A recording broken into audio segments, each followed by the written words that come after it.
Hello everybody, welcome to today's video. Today we are talking about my new favorite lightsaber, the Defiant Crucible at crimsondawn.com. It is the upgraded version of the original Defiant, and it is Cal Kestis' lightsaber from, or Jaro Tapal, depending on how accurate you want to be.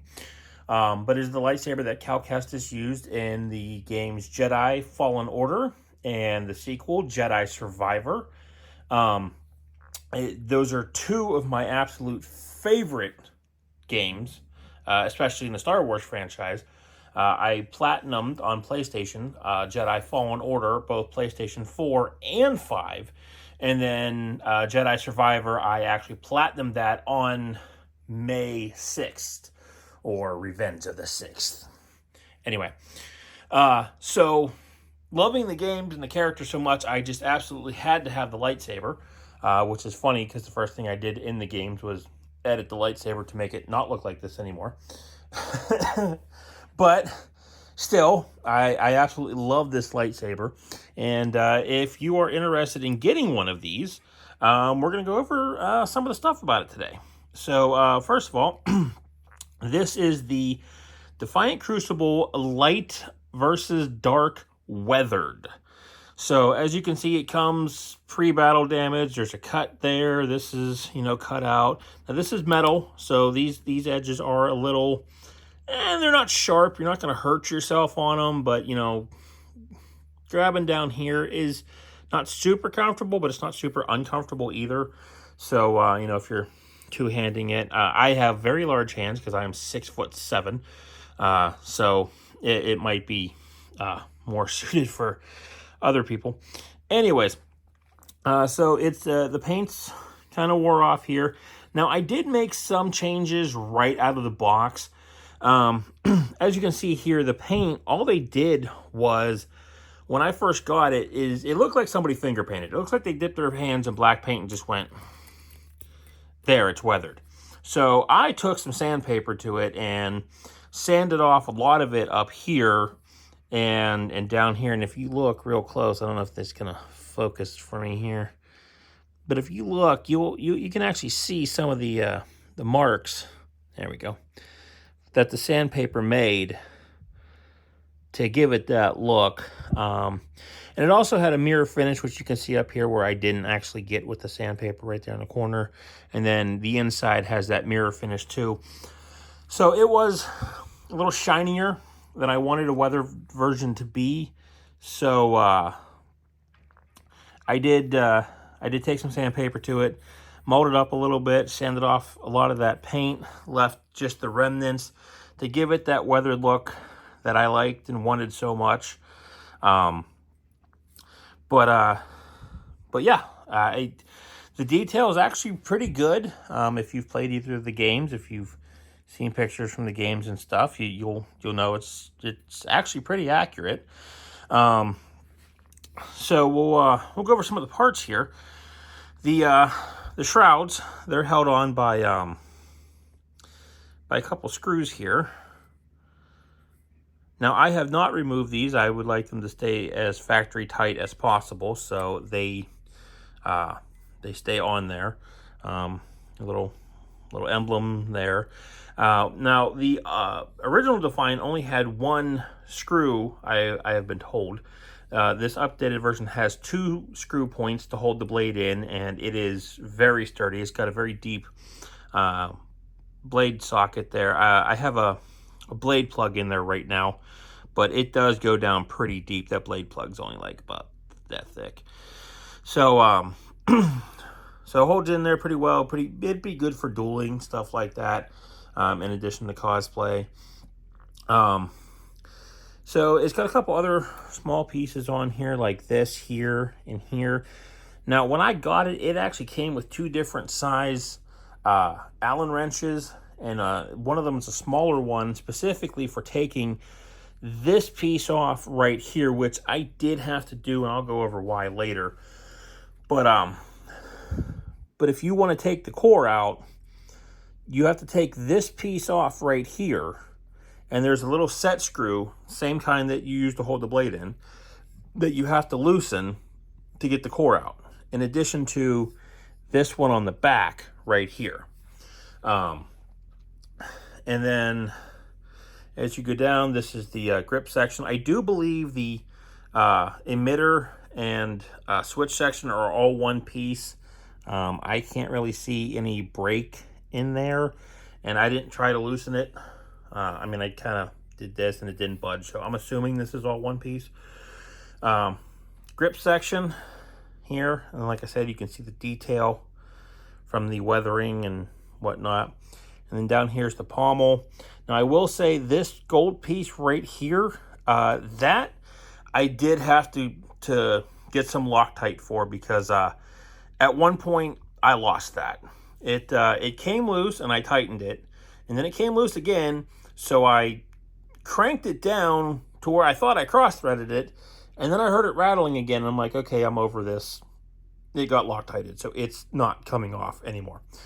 But to break it down here, this is the pommel here, and it actually goes all the way up inside, and you can see this piece separate here. There's the inside. And you can see that it's got the holes and stuff, because this is where the sound comes out. Right.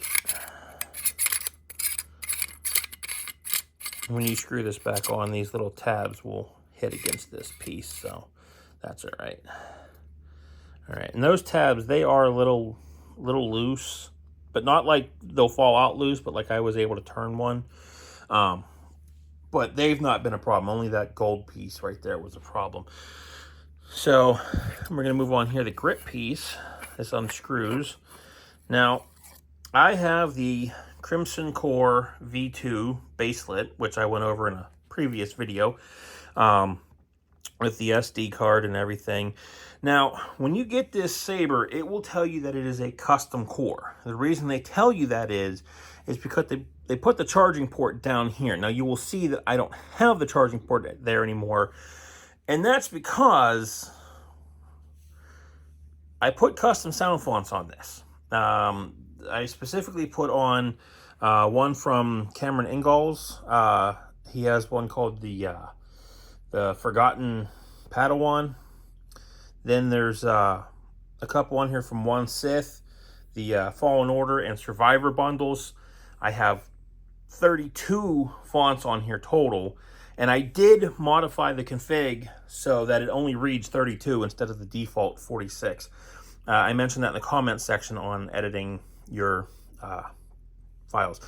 Anyway, so I don't have the charge port on this because when I put the new sound fonts on it, I blew the speaker out. Because apparently some sound fonts can be a little bit too loud. Custom sound fonts can be too loud.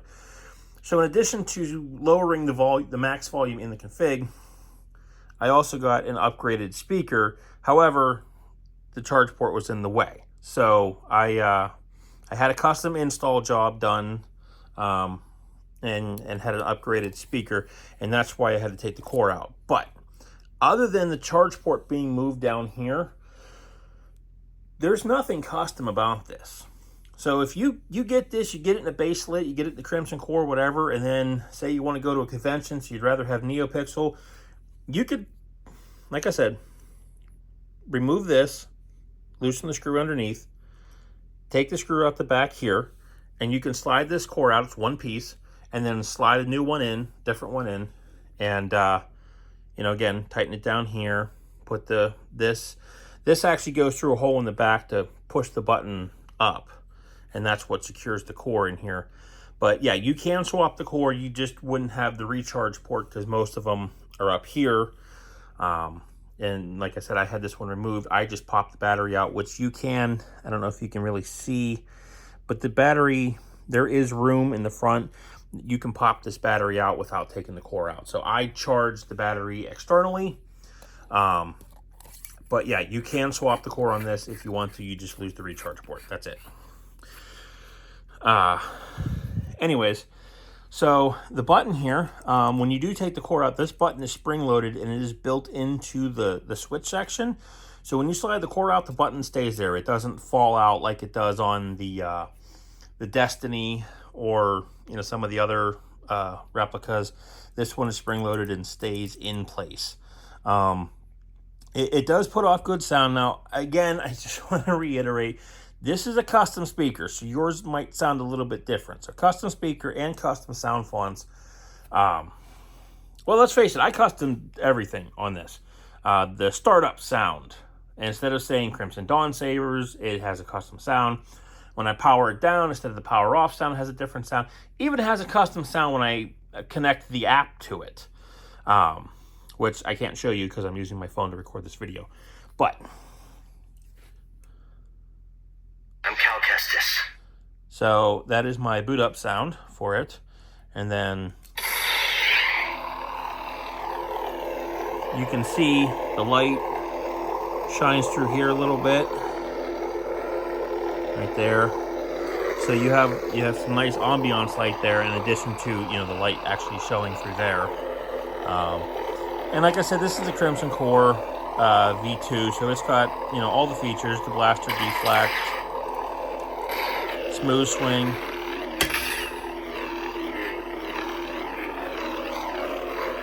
all that stuff. Turn this back off.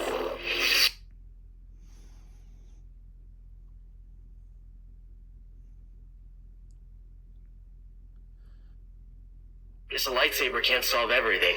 So that's my shutoff sound. Now, what's nice is with the Crimson Core V2 is you'll notice, as I specified on the video with the Defiant, the biggest problem with these replicas is you can't see the switch. So when you're doing stuff, changing the volume and whatever, you can't see what you're doing. So you can't see that light blinking. But with this, with the Crimson Core V2, it beeps whenever you do stuff. I guess I actually should turn this back on and show you. I'm Cal Kestis. So if I want to change the volume here. Volume 5. Muted. Volume 11. So you heard the beep in there each time. Balanced blade. Volatile blade. Beating blade. So yeah, so you actually hear the beeps and you can easily navigate the menu with just the button. You don't need to see the light. You don't need to time it. You don't need to guess. Is that 1 second? Is that 2 seconds? So you can navigate everything right there. And then, of course, there's also the app. Crimson Dawn will have their own app out soon. But in the meantime, there is another app that is available. But yeah, so you can use this and change the settings on the fly without worrying about what you're doing. Because you got the beeps, the audible settings there. But yeah, it's really well balanced. It's a little bit heavier up here for obvious reasons, because that's where you got the shroud and you got more of the metal. I'm not really good at the whole balancing it, and then of course if I had a blade in it, it'd be different. But there is more weight up here, so I find holding it right here with just below the switch is a good reference point. Two-handed, I usually go about my thumb at this thinner neck, and then I use the grip for the other hand. These here do not hinder your grip. They're not really that sharp or uncomfortable. I actually like them because it's a good reference point for my fingers, so I know exactly where to hold, and it keeps it from slipping in my hands as well. But yeah, overall, this is a really nice saber. Not only does it look the part, feel the part, but it's really well balanced and just the perfect weight for just about anything. Dueling, flow, exercise, cosplay, whatever you want to do with it. It's definitely a really, really nice, really solid saber. So if you're a fan of the Jedi series of games from EA, definitely recommend getting the Defiant Crucible from crimsondawn.com, and I will drop a link right down here in the description. So any questions or comments, drop them down and I'll get back to you whenever I can. So until next time, may the Force be with you.